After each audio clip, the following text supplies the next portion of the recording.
السلام عليك يا أبا عبد الله.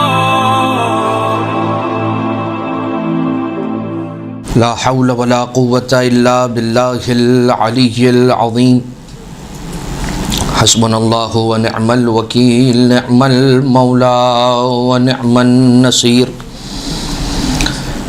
اعوذ باللہ من الشیطان اللعین الرجیم. بسم اللہ الرحمن الرحیم. حمدا لک یا ذا الجود والاحسان والفضل والطول والامتنان، وصلاة وسلاما على من لا ينطق عن الهوى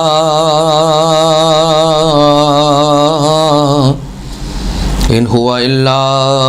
وحي يوحى. حبيب قلوبنا وشفيع ذنوبنا وطبيب نفوسنا، مولانا ومولى الثقلين جد الحسن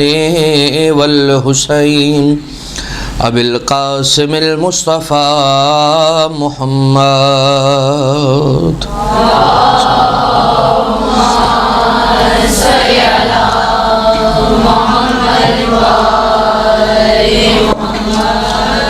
وعلى آله الذين أذهب الله عنهم الرجس وطهرهم تطهيرا. اللهم صل على محمد وعلى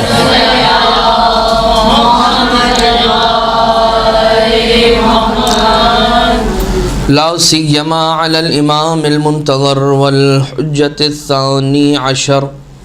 واللعنة الدائمة الباقية على أعدائهم ومنكري فضائلهم ومصائبهم وغاصبي حقوقهم من الأزل إلى قيام يوم الدين. أما بعد. ہماری گفتگو آج کی حد تک جس عنوان پر ہونے جا رہی ہے وہ آپ سب کے ذہن نشین ہوگا. خطابت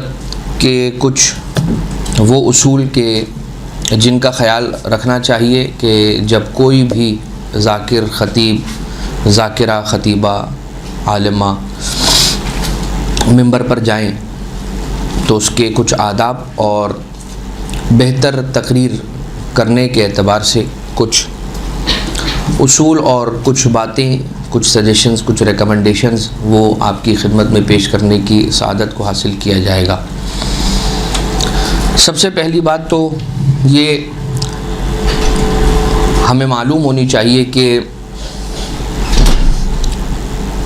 خود ممبر پر جانا اور وہاں جا کر مجلس پڑھنا، بیان حق کرنا، یہ خود ایک اتنی بڑی سعادت اور توفیق کی بات ہے کہ جس کے اعتبار سے کچھ ایسے علماء کا ذکر ہمیں تاریخ میں ملتا ہے. بہت زیادہ پرانی تاریخ بھی نہیں، بلکہ ابھی جس زمانے میں ہم زندگی گزار رہے ہیں، سمجھ لیجئے اسی زمانے کی بات کہ ایک عالم کہ جو بہت ہی پڑھے لکھے اور فقہ اور اصول کے اندر ایک بہت بڑا نام، لیکن ساری زندگی درس و تدریس کے اندر انہوں نے گزارا. وہ اپنی زندگی کے آخری حصے میں آئے اور ایک رات انہوں نے خواب میں دیکھا کہ بڑا زبردست مقام ہے جنت الفردوس کے اندر اور وہاں پر ان کی بڑی خدمت کی جا رہی ہے. اور یہ پوچھا گیا کہ یہ مقام کس وجہ سے ملا؟ جواب دیا گیا کہ یہ مقام ان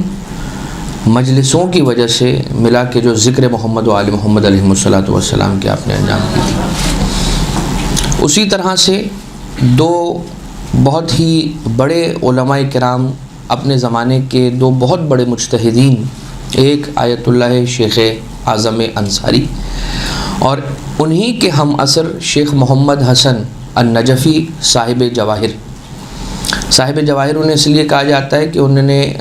ایک معروف فقہ پہ لکھی جانے والی محقق ہلی رحمۃ اللہ تعالیٰ علیہ کی کتاب شرائع الاسلام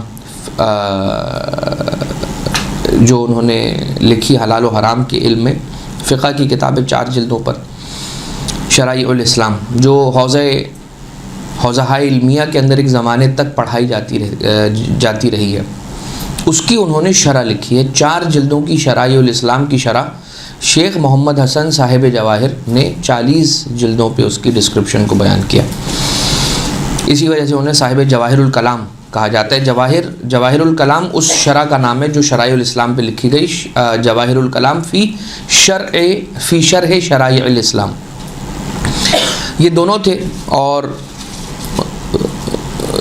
شیخ انصاری نے خواب میں دیکھا کہ،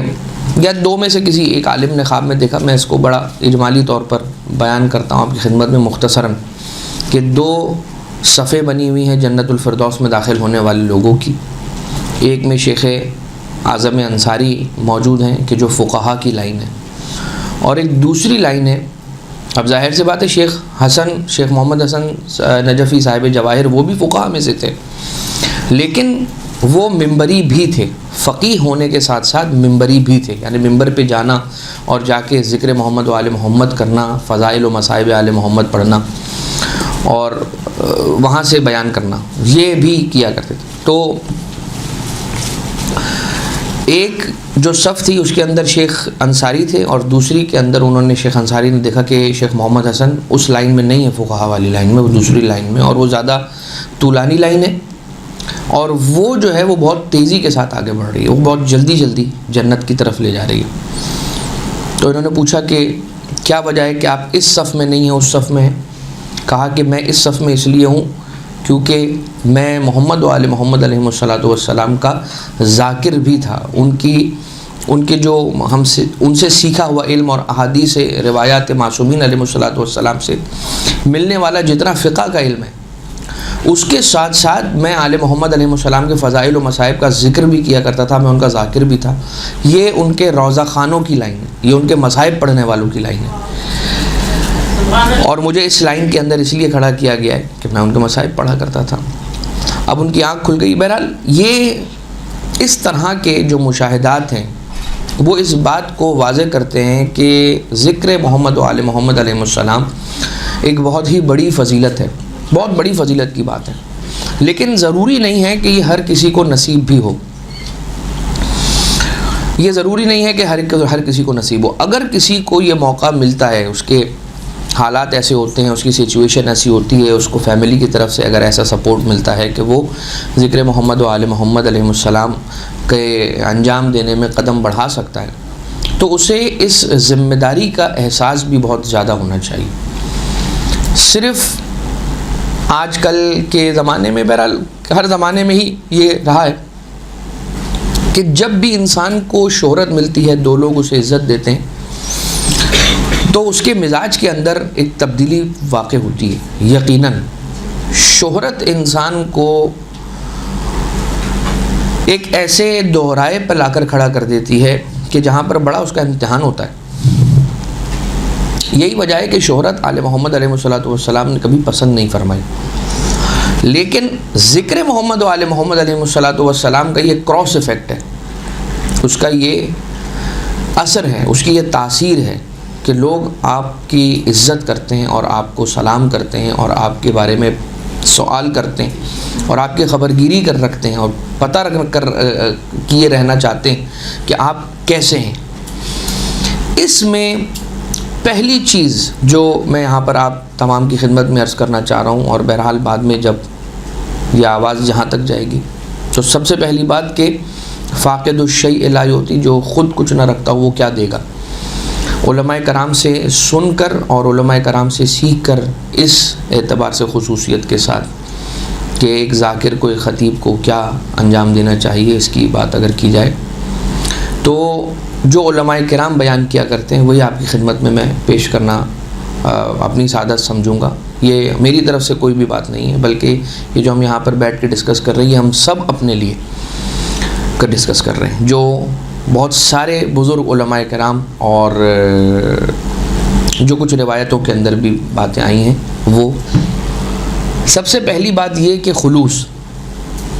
انسان خلوص کے ساتھ اس عمل کو انجام دے، نہ اس لیے کہ میرا بڑا نام ہو جائے، نہ اس لیے کہ مجھے کل سے فون کالز آنا شروع ہو جائیں، ایک لائن لگ جائے اور اب یہ دیکھو میں کیا کر دیتا ہوں اور وغیرہ وغیرہ. ایسی کوئی بات نہیں ہونی چاہیے، نہ خود نمائی کی بات ہونی چاہیے، نہ خود پسندی کی بات ہونی چاہیے. خلوص سے کیا کرنے کے لیے اس خدمت کو انجام دیا جائے، اس حدیث کا مصداق بننے کی کوشش کریں کہ جو چھٹے امام صادق آل محمد امام جعفر صادق علیہ السلام نے ارشاد فرمایا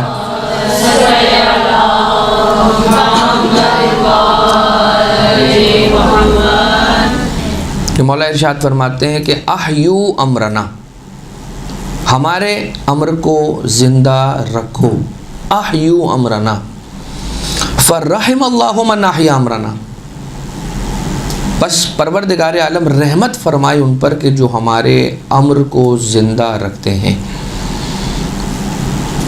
اور ظاہر سی بات ہے دو طرفہ یہ معاملہ،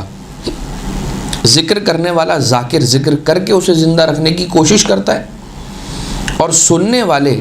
اسے سن کر اپنی زندگیوں میں اسے عمل پیرا ہونے کی، اس پہ اس کو نمونہ عمل بنانے کی، ان امر اہل بیت علیہ الصلوۃ والسلام کو اپنی زندگی میں شامل کرنے کی کوشش کے ذریعے سے اس کو زندہ رکھتے ہیں. تو کیا ہے حدیث احیو امرنا فرحم اللہ من احیا امرنا. لیکن فضیل ابن یسار راوی ہے اور چھٹے سرکار ہیں، اور پوچھا یا فضیل اتجلسون وتتحدثون،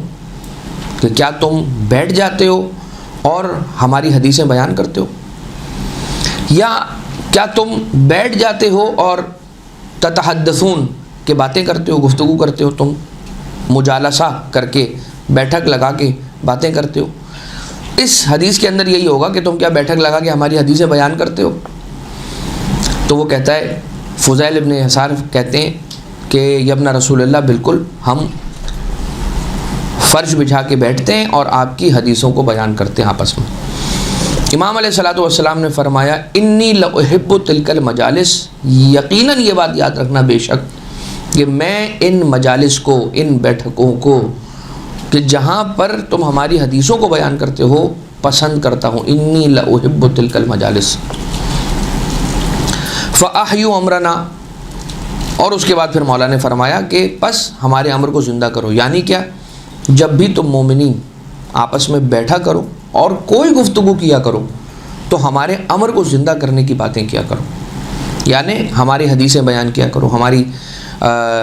سیرت کو بیان کیا کرو، ہمارے واقعات کو بیان کیا کرو، ہمارے فضائل کو بیان کیا کرو، یا پھر ہمارے مصائب کو بیان کیا کرو. یہ ہے امر اہل بیت. فاحیوا امرنا، ہمارے امر کو زندہ کرو، ہماری باتوں کو زندہ رکھو، ہمیں زندہ رکھو لوگوں کے درمیان، اور ہماری محبتوں کو لوگوں کے دلوں تک پہنچاؤ، اور ان کے دلوں میں جو ہماری محبت ہے اس میں اضافہ کرنے کی کوشش کرو، لوگوں کو ہم سے قریب لانے کی کوشش کرو. فاحیوا امرنا فرحم اللہ من احیا امرنا، پس خدا کی رحمت ہوتی ہے اس پر کہ جو ہمارے امر کو زندہ رکھے یا زندہ کرے. اب اس کے اندر یہ بات ایک اٹل حقیقت ہے کہ ہم اور آپ یقیناً اس امر کو زندہ کرنے والے یا زندہ رکھنے والے نہیں ہیں، یہ کام پروردگار عالم کا ہے. تو پھر ہم کیا کرتے ہیں؟ جو ہم کرتے ہیں اسے کوشش کہا جاتا ہے، جہد کہا جاتا ہے اسے. یہ جو ہم کر رہے ہیں یہ کوشش ہے، اور یقیناً ہمیں اس کوشش کا بڑا ثواب ملتا ہے، عجیب و غریب حد تک ثواب ملتا ہے. خلوص شرط ہے اس کام کے لیے. پہلی بات یہ ہو گئی، جب انسان خلوص سے اس کام کو انجام دینے کے لیے میدان میں قدم رکھے گا، اگر اس کا جو فیول، جس فیول پہ اس کی گاڑی ڈرائیو ہو رہی ہے وہ خلوص ہے، تو پھر خود بخود اس کے کام ٹھیک ہوتے چلے جائیں گے، پروردگار عالم اس کی مدد کرے گا. شرط ہے کہ خلوص. بہت سارے ایسے افراد ہیں آپ کو ملیں گے کہ جو نہیں معلوم کیا کچھ باتیں کرتے ہوئے نظر آتے ہیں. ہم تو وہاں گئے، ہمیں تو انہوں نے نہیں معلوم صحیح سے پروٹوکول بھی نہیں دیا، اور ہمیں ریسیو بھی نہیں کیا گیا، اور ہمیں تو پانی بھی نہیں پلایا گیا، اور ہمیں ڈائریکٹلی ممبر پر لے جایا گیا. No problem. آپ کس کے نمائندے بن کر آئے تھے؟ آل محمد علیہ الصلوۃ والسلام کے ایک نوکر اور ایک خدمت گزار بن کر آئے تھے، اور نوکر کے ساتھ یہی سلوک ہوتا ہے. ہاں، اگر آپ یہ کہیں کہ میں مثال کے طور پر کوئی، کیا کہوں میں، کوئی لفظ ادھر استعمال نہیں کرنا چاہتا اور ایام عزا بھی ہیں، تو بس اتنا کہ انسان یہ بات یاد رکھے کہ جو یہ کہا جاتا ہے نا کہ نوکر کی تے نخرا کی، کہ انسان نوکر ہو تو پھر نخرا کس بات کا ہے، ٹینٹرمز کس بات کے ہیں۔ یہ واقعتاً میں آپ کی خدمت میں عرض کر رہا ہوں، لوگ ایسے پڑھنے والے مجلس کے ممبر کے قریب تک آ کے واپس چلے گئے کہ ہم نہیں پڑھیں گے۔ کچھ لوگوں نے ممبر تک سے یہ کہا کہ اگر یوں ہوا تو آئندہ سے میں مجلس پڑھنے نہیں آؤں گا۔ تو یہ چیزیں اس وقت بڑا کویسچن مارک ہو جاتی ہیں، خلوص کے اوپر بڑا سوال آ سکتا ہے۔ ہم کسی کو جج نہیں کریں گے، لیکن اپنے لیے ہم یہ بات سوچتے ہیں اور اس کو ذکر کرتے ہیں کہ جب خلوص شرط ہوگا، جب خلوص انسان کے کار فرما ہوگا اس عمل کے اندر، تو اسے اس بات کی فکر نہیں ہوگی کہ مجھے 6 گاڑیاں لینے کے لیے آ رہی ہیں، مجھے 12 گاڑیاں لینے کے لیے آ رہی ہیں، یا مجھے ایک رکشہ میں بلایا جا رہا ہے، یا مجھے اوبر کریم کر کے بلایا جا رہا ہے، یا مجھے کس انداز سے بلایا جا رہا ہے، یا مجھے لینے آیا جا رہا ہے یا نہیں آیا جا رہا ہے، بانی مجلس خود آ رہے ہیں یا مجھے نہیں آ رہے۔ اور پھر یہ بھی اس کی ملحوظ خاطر نہیں ہوگا کہ مجھے مجلس کا ہدیہ کیا مل رہا ہے نہیں مل رہا ہے، اور کتنا ہدیہ مل رہا ہے کتنا نہیں مل رہا ہے۔ یہ ساری باتیں اس وقت ہوتی ہیں کہ جب انسان کے خلوص کے اندر فرق آ جاتا ہے، اور اگر بے لوث انسان ہو، یعنی کہ خلوص کے ساتھ کرے، تو کیسی عجیب بات ہے کہ یہ سارے کے سارے اس کے جو امور اور افیئرز ہیں، اس کے دنیاوی افیئرز، وہ پروردگار عالم اس کی کفالت کر لیتا ہے۔ کہ جو خود حدیث بھی ہے چھٹے امام علیہ السلام کی کہ مولا فرماتے ہیں کہ جو شخص پروردگار عالم کی راہ میں قدم بڑھاتا ہے، راہ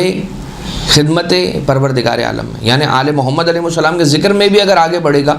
تو خود ان کا ذکر کیا ہے، جو پروردگار عالم کی مدد کا سبب ہے۔ آل محمد علیہ السلام کا ذکر خدا کی مدد ہے۔ ان تنصروا اللہ ینصرکم، اگر تم اللہ کی مدد کرو گے تو وہ تمہاری مدد کرے گا۔ تو تم خدا کی مدد کیسے کر سکتے ہو؟ بہت سارے کام ہیں، ان میں سے ایک جو بہت امپورٹنٹ اور سر فہرست کاموں میں سے ایک کام ہے، وہ یہ کام ہے کہ احیوا امرنا، ہمارے امر کو زندہ رکھو اور زندہ کرو اور بیان کرو۔ یہ خدا تعالیٰ کی مدد ہے، آل محمد علیہ السلام کا ذکر کرنا، اس لیے کہ یہ وہ ہیں کہ جن کے ذریعے سے رب ذوالجلال نے اپنا دین اپنے بندوں تک پہنچایا ہے۔ تو اگر یہ خدا کا کھلا اعلان ہے کہ اس کی مدد کرو، جب اس کی مدد کرو گے تو بے لوث ہو کر جب کرو گے تو پھر یہ ہوگا ینصرکم ویثبت اقدامکم، اور وہ صرف تمہاری مدد نہیں کرے گا بلکہ وہ تمہارے قدموں کو مضبوطی سے جما دے گا۔ یہ ایک دوسری شرط آ گئی کہ جب آپ اس لائن میں قدم رکھیں گے تو اس کے بعد اپس اینڈ ڈاؤنز آئیں گے۔ جب اپس اینڈ ڈاؤنز آئیں گے تو استقامت کا مظاہرہ کرنا ہوگا، آپ کو اسٹیڈ فاسٹنس کا مظاہرہ کرنا ہوگا، آپ کو ڈٹے رہنا ہوگا کہ جب محنت کے ساتھ، ابھی ہم کچھ وہ باتیں بھی عرض کرتے ہیں کہ خطبے کا، بیان کا، کچھ مصائب کا، کچھ وہ عرض کرتے ہیں ابھی آپ کی خدمت میں، لیکن یہ ابتدائی جو باتیں ہیں یہ بھی آپ غور سے سنیے، یہ بہت امپورٹنٹ ہے کہ وہ مدد کرے گا، اور ہر چیز جس کی آپ کو ضرورت ہوگی۔ میں آپ کی خدمت میں کیا مثالیں پیش کروں، کچھ ایسے لوگ کہ جب تک وہ اس فیلڈ میں نہیں آئے تھے، ان بچوں میں اور ان اسٹوڈنٹس میں ان کا شمار ہوتا تھا کہ جن کو درس، پڑھائی، باتیں، اکیڈمکس بڑی مشکل سے سمجھ آتی تھی۔ ڈم اینڈ ڈفر ٹائپ کے جو لڑکے ہوتے ہیں، بچے ہوتے ہیں، اس طرح کے لوگ تھے وہ۔ لیکن جیسے ہی اس فیلڈ کے اندر آئے، کیا نیکی تھی ان کے ماں باپ کی، کیا نیکی تھی ان کے ماں باپ کے ماں باپ کے ماں باپ، آبا و اجداد میں سے بہت سو کی۔ اس لیے کہ یہ بات یاد رکھیے گا، کوئی دعا ان اٹینڈڈ نہیں جاتی۔ اگر آج ہم اور آپ یہاں ہیں اس صف میں، یہاں بیٹھ کر یہ سوچ رہے ہیں کہ ہم ذاکری کریں گے آل محمد علیہ السلام کے در کی، ان کے ذکر کے خطیب بنیں گے انشاءاللہ،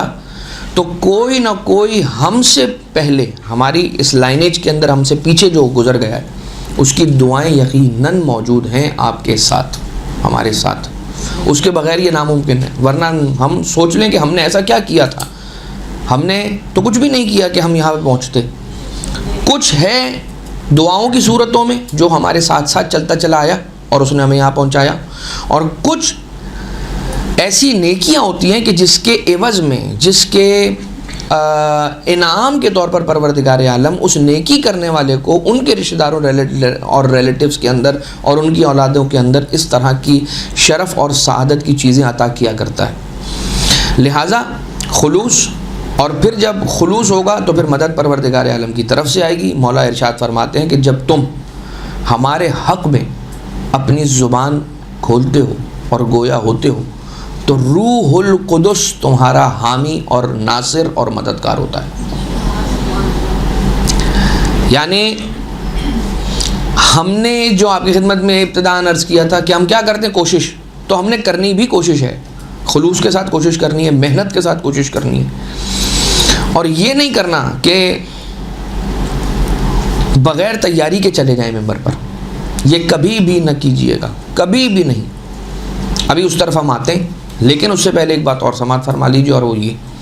چونکہ اس فیلڈ کا تعلق اسپریچولیٹی سے ہے، روحانیت سے ہے، اور اس میں روح کا بڑا عمل دخل ہے۔ آپ B com, inter, matric, O levels, A levels, A S levels, اور اس کے آگے کی post graduation, graduation, masters, P H D level تک چلے جاتے ہیں، تو اس میں صرف اور صرف ہمارے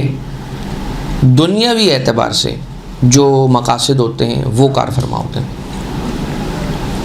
اور اس کے اندر ہماری جسم کی ساری طاقت لگ رہی ہوتی ہے، اس کا بہت دور دور کوئی شاید روح کا تعلق ہوتا ہو تو ہوتا ہو۔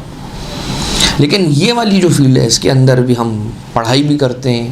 لکھتے بھی ہیں، مطالعہ بھی کرتے ہیں،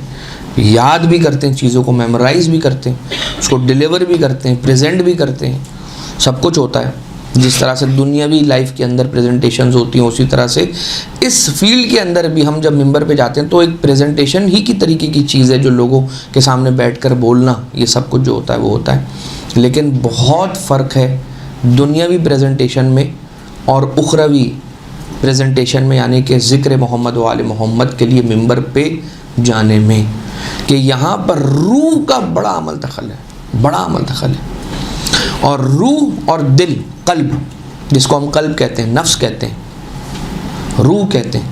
یہ ڈائریکٹلی پروپورشنل ہے انسان کی زبان کے ساتھ، اس کا ڈائریکٹ تعلق ہے زبان سے اور آنکھ سے، کان سے، یعنی یہ جو اعضائے بدن ہے اس کو پروردگار عالم نے گورن کروایا ہے، اس کو پروردگار عالم نے کنٹرول کروائے رکھا ہے۔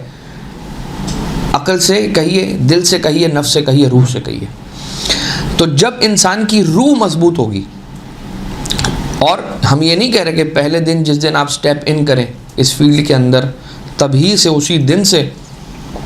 آپ کی روح اتنی مضبوط ہونی چاہیے کہ جیسے کہ آغا بہجت جیسے آ رہی ہوں کوئی خاتون ایسے کہ بالکل۔ اب ایک بات اور سن لیجیے، تقویٰ ظاہری کسی کیفیت کا نام نہیں ہے، تقویٰ دل کی کیفیت کا نام ہے۔ بہت سارے آپ کو نظر آئیں گے کہ جن کے ہاتھ میں تسبیح ہوگی اور وہ نظریں اٹھاتے نہیں ہوں گے، ان کی نظریں نیچی ہوں گی، اور وہ بہیو ایسے کریں گے کہ جیسے وہ بڑے متقی و پرہیزگار ہیں، لیکن اس سے کوئی یہ بات ظاہر نہیں ہوتی کہ متقی ہے یا نہیں ہے۔ یہ بات یاد رکھیے گا۔ مولا کائنات، امیر ممکنات، حلال مشکلات، امام المتقین، سید الوصیین، قائد الغر المحجلین، الحاکم فی یوم الدین، حضرت ابو الحسن علی ابن ابی طالب علیہ الصلاۃ والسلام مولا نے ارشاد فرمایا،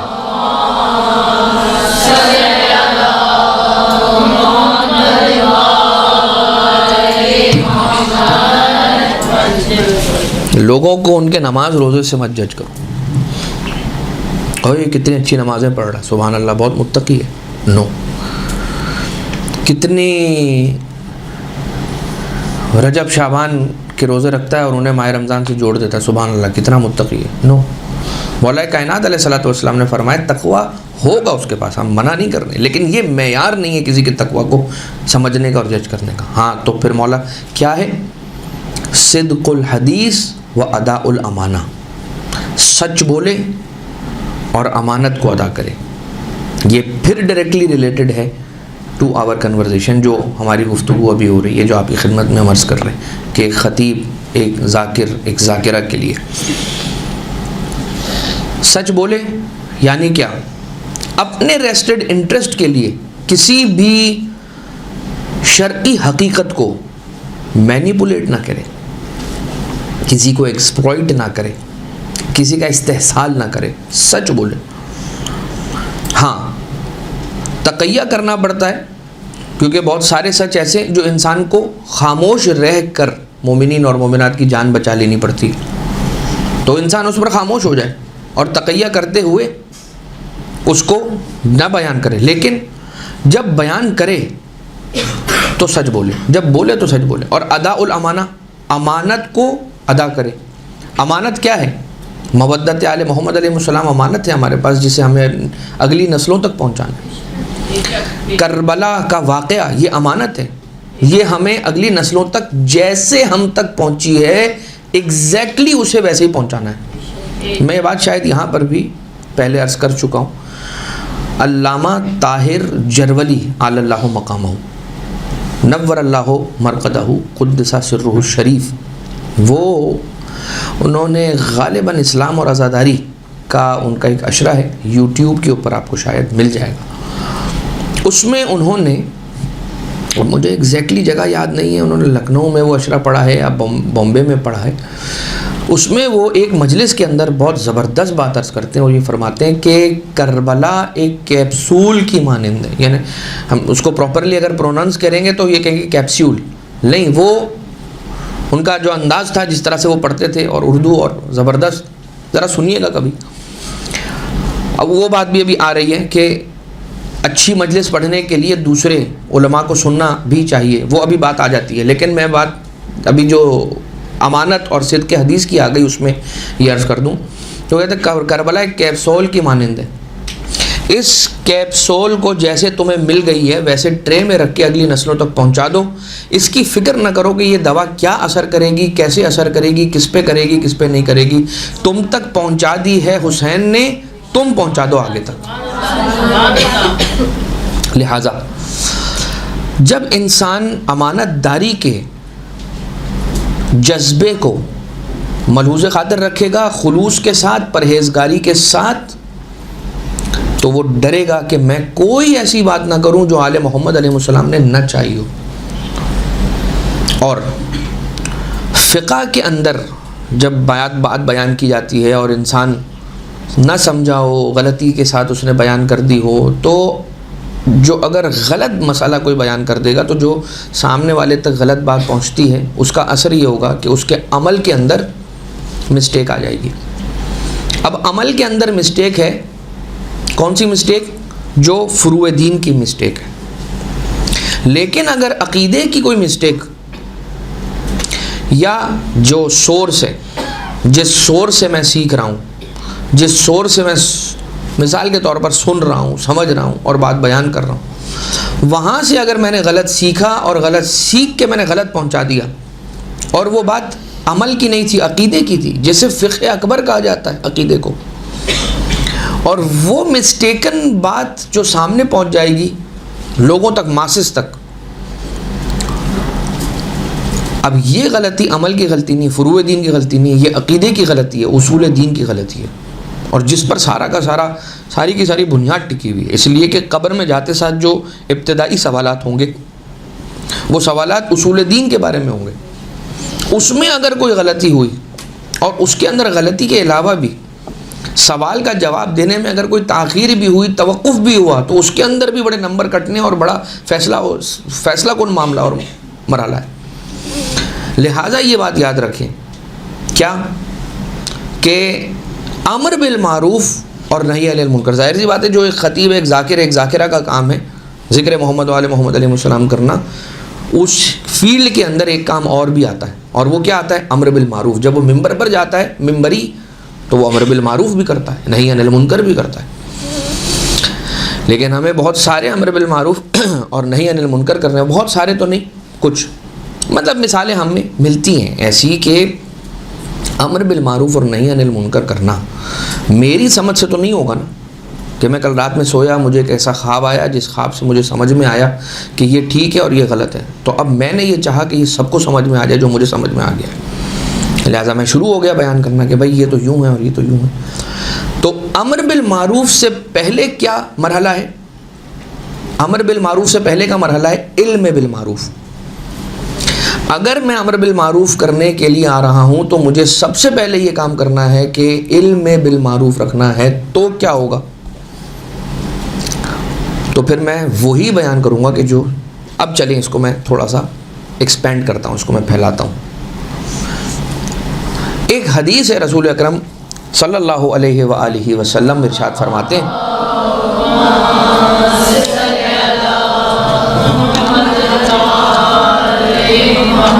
سیاتی علی الناس زمان فسدت نساؤہم و فسد رجالہم یا رجالکم، ہم یا کم دو میں سے ایک ضمیر، کہ ایک ایسا زمانہ آئے گا تم لوگوں پر کہ تم لوگوں کی عورتیں فساد آور اور تمہارے مرد فساد آور ہو جائیں گے، فساد کرنے والے ہو جائیں گے، خراب ہو جائیں گے. وَأَنْتُمْ لَا تَأْمُرُونَ بِالْمَعْرُوفِ وَلَا تَنْهَوْنَ عَنِ الْمُنْكَرِ، اور تم لوگ امر بالمعروف بھی نہیں کرو گے اور نہیں عن المنکر بھی نہیں کرو گے. کیا ایسا ہوگا یا رسول اللہ کہ ہمارے سامنے غلط ہو رہا ہوگا اور ہم امر بالمعروف نہیں عن المنکر نہیں کریں گے؟ تو رسول نے فرمایا کہ بلکہ اس سے بھی بدتر ہوگا. کیا؟ کہ تم لوگ امر بالمعروف نہیں کرو گے، نہیں عن المنکر نہیں کرو گے، اس سے بھی بدتر یہ ہوگا کہ امر بالمنکر کرو گے، نہیں عن المعروف کرو گے، کہ جو منکر ہے اس کو پروموٹ کرو گے اور معروف جو ہے اس سے ڈسکریج کرو گے. بات سمجھ آ رہی ہے آپ لوگ کی؟ نہیں سمجھ آ رہی. ایک ایسا زمانہ آئے گا کہ لوگ فساد آور ہو جائیں گے، تم امر بالمعروف نہیں کرو گے، نہیں عن المنکر نہیں کرو گے. اچھا، اس سے زیادہ خراب رسول فرما رہے نہیں، اس سے بھی زیادہ خراب معاملہ ہوگا. کیا؟ کہ امر بالمنکر ہوگا، کہ جس چیز کا رسول نے منع کیا ہے، رسول آل رسول نے منع کیا ہے، اسلام نے منع کیا ہے، تم کہو گے یہ کرو، اور جس چیز کے کرنے کا کہا ہے تم کہو گے کہ اس سے نہیں کرو گے، اس سے تم روکو گے لوگوں کو. کہا کہ یا رسول اللہ ایسا بھی ہو جائے گا؟ رسول نے فرمایا بلکہ اس سے بھی بدتر ہوگا. وہ کیا ہوگا؟ کہ ایک ایسا زمانہ آئے گا کہ معروف منکر بن جائے گا اور منکر معروف بن جائے گا. اب اگر آپ نے اس بات کو غور سے سنا ہے تو شاید آپ سمجھ پائیں اور شاید آپ یہ کہیں کہ مولانا یہ دوسرے اور تیسرے والے میں فرق کیا ہے؟ کہ نہیں عن المنکر کرنا اور امر بالمنکر کرنا اور نہیں عن المعروف کرنا، یہ تو ہو گیا کہ معروف کو منکر بنا دیا، منکر کو معروف بنا دیا. تو پھر یہ تیسرے میں رسول فرما رہے کہ معروف منکر بن جائے گا اور منکر معروف بن جائے گا، یہ دونوں میں فرق کیا ہے؟ تو غور سے سنیے گا. جب آپ نہیں عن المنکر نہیں عن المعروف کرتے ہیں یا کہ امر بالمنکر کرتے ہیں، تو جو امر بالمنکر کر رہا ہے وہ جانتا ہے کہ میں منکر کو پروموٹ کر رہا ہوں، جو منع کیا گیا ہے، جس سے روکا گیا ہے، میں اس کو پروموٹ کر رہا ہوں. مثال کے طور پہ بیٹے کو اگر میں کہہ رہا ہوں کہ داڑھی مت رکھو، یا اگر میں بیٹے کو یہ کہہ رہا ہوں کہ جب تک آفس میں چوری نہیں کرو گے تمہارا نام بڑا نہیں ہوگا، تو میں جانتا ہوں کہ میں غلط چیز ہے جس کو پروموٹ کر رہا ہوں. اور جب بیٹی کو یہ کہا جا رہا ہے کہ تھوڑا سا اسکارف کی جگہ دوپٹہ، اور دوپٹہ بھی تھوڑا سا اوپر نیچے ایسے ہو جائے کہ ذرا لوگ دیکھیں تو پھر رشتے آنے کا، یہ کہنے والی ماں جانتی ہے کہ میں غلط چیز سکھا رہی ہوں. وہاں پر یہ نہیں ہے کہ میں بہت اچھا کام کر رہی ہوں، نہیں، وہ جانتی ہے، لیکن کوئی مجبوری ہے، کوئی ایسی بات ہے، تربیت میں کوئی فلا ہے، کچھ ہے جس کی وجہ سے یہ بات ہو رہی ہے. لیکن جو غلط ہو رہا ہے اور غلط کر رہا ہے یا کر رہی ہے، وہ یہ بات جانتے ہیں کہ میں غلط کو پروموٹ کر رہا یا کر رہی ہوں. لیکن جب تیسری بات ہے، جو تیسری سچویشن ہے، اس کے اندر معروف منکر بن جاتا ہے، منکر معروف بن جاتا ہے، تو فرق یہ ہے کہ وہاں پہ ندامت ختم ہو جاتی ہے. جب میں غلط بات کو پروموٹ کرتا ہوں اور بالکل صحیح سمجھ کر کے میں منکر پروموٹ کر رہا ہوں، کیونکہ منکر میرے لیے معروف بن گیا ہے، تو جب منکر معروف بن جائے گا تو اب جب وہ غلط بات میرے لیے غلط نہیں رہی، صحیح بن گئی ہے، تو میں قربتاً اللہ اسے پروموٹ کروں گا اور میں یہ خدا سے دعا کروں گا، اے پروردگار میں تو بہت بڑی اچھی خدمت انجام دی ہے اور مجھے اس پہ بڑا اجر عنایت فرما. جس طرح سے کچھ اگر میں مثال آپ کی خدمت میں پیش کرنا چاہوں تو اس کے اندر عزاداری کی بہت ایزیلی آپ کے سامنے مثال آ جائے گی کہ کہیں پر اگر یہ کہا جاتا ہے کہ رونے سے کیا ملے گا، یا صرف رونے سے حاصل کیا ہوگا، ایک طرف یہ کہا جا رہا ہے کہ صرف رونے سے حاصل کیا ہوگا، دوسری طرف امام جعفر صادق علیہ السلام فرما رہے کہ وہ ابو بصیر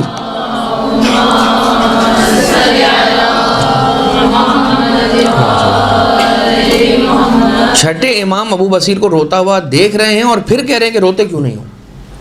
تو ابو بصیر نے کہا کہ مولا میں گریہ کر رہا ہوں، میں رو رہا ہوں اور یہ میرے آنسو.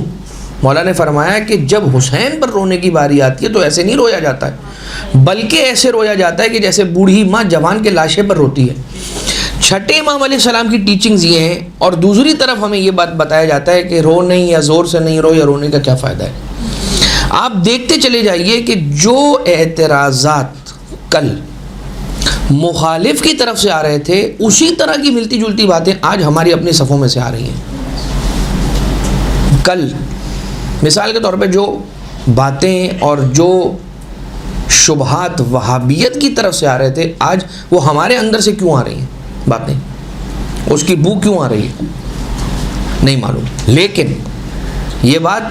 ہمیشہ یاد رکھیں کہ امر بالمعروف اور نہی عن المنکر، یعنی کہ امر بالمعروف سے پہلے انسان کو علم بالمعروف ہونا چاہیے کہ کہیں ایسا تو نہیں ہے کہ میرے لیے معروف منکر بن جائے اور میں منکر کے بارے میں امر کر رہا یا کر رہی ہوں اس بات کو جانے بغیر کہ جسے میں پروموٹ کر رہی ہوں یہ تو خود منکر ہے اور میں سمجھ ہی رہی ہوں کہ یہ معروف ہے. ٹھیک ہے. اور آخری زمانے کی نشانیوں میں سے ایک نشانی یہ ہے کہ اچھی چیز کو برا بنا کر پیش کیا جائے گا، بری چیز کو بہت اچھا بنا کر پیش کیا جائے گا، تاکہ لوگ بری چیز کو ایکسیپٹ کر لیں اور اسے دین کا نعوذ باللہ حصہ بنا لیں، اور اچھی چیز کو ڈسکارڈ کر دیں کہ اس کا تو کوئی فائدہ نہیں اور یہ بیکار کی بات ہے. اگر ہم اس طرف چلے جائیں گے شبہات کی طرف اور ردود شبہات کی طرف تو بات بہت زیادہ طولانی ہو جائے گی. ہم جلدی سے اس طرف آ جائیں کہ ہم آپ کی خدمت میں وہ بیان کر سکیں کہ جو ہم کچھ باتیں آپ کے لیے لے کر آئے ہیں. پرہیزگاری، پاکیزگی، روح کی پاکیزگی ہو، انسان اس بات کا خاص خیال رکھے، ورنہ پھر دوسرے مسائل شروع ہو جاتے ہیں، لوگ ڈکٹیشن دینا شروع ہو جاتے ہیں اور پھر آپ اس ڈکٹیشن کے مطابق مجلس پڑھنا شروع کر دیتے ہیں. ان چیزوں کا بہت زیادہ خیال رکھنا. اب آ جائیے کہ مجلس پڑھنے والے کو اپنا مطالعہ بہت سٹرونگ کرنا ہوگا. مطالعہ، جتنی ہماری اوریجن بکس ہیں، مدر بکس ہیں، ان کو آپ نے مطالعہ کر کے اتنا پڑھ لینا ہے کہ کم سے کم اتنا ہو جائے کہ اگر کسی ٹاپک کے بارے میں آپ سے سوال کیا جائے، کیونکہ مطالعہ کثرت سے مطالعہ کرنا ہے. وجہ کیا ہے کہ جہاں انسان وضو کرنے کے لیے میں نے ٹیپ اوپن کیا، پانی نہیں آ رہا، کیوں؟ کیونکہ جو ٹینک ہے اس کے اندر پانی نہیں ہے. اگر انسان کے مطالعے کے اندر معلومات، علم نہیں ہوگا تو وہ بات ڈیلیور نہیں کر سکتا. ٹھیک ہے، یہ تو فیئر انف کلیئر بات ہو گئی. مطالعہ کرنا ہے، کثرت سے مطالعہ کرنا ہے. اور کثیر مطالعہ کسے کہا جاتا ہے، کثرت سے مطالعہ کسے کہا جاتا ہے، وہ بھی سماعت فرما لیجیے.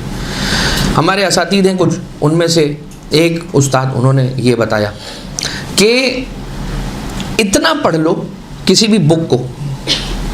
کہ اس بک کی انڈیکس تمہارے ذہن میں آ جائے. انڈیکس یاد کرنے کا نہیں کہا ہے، بغیر انڈیکس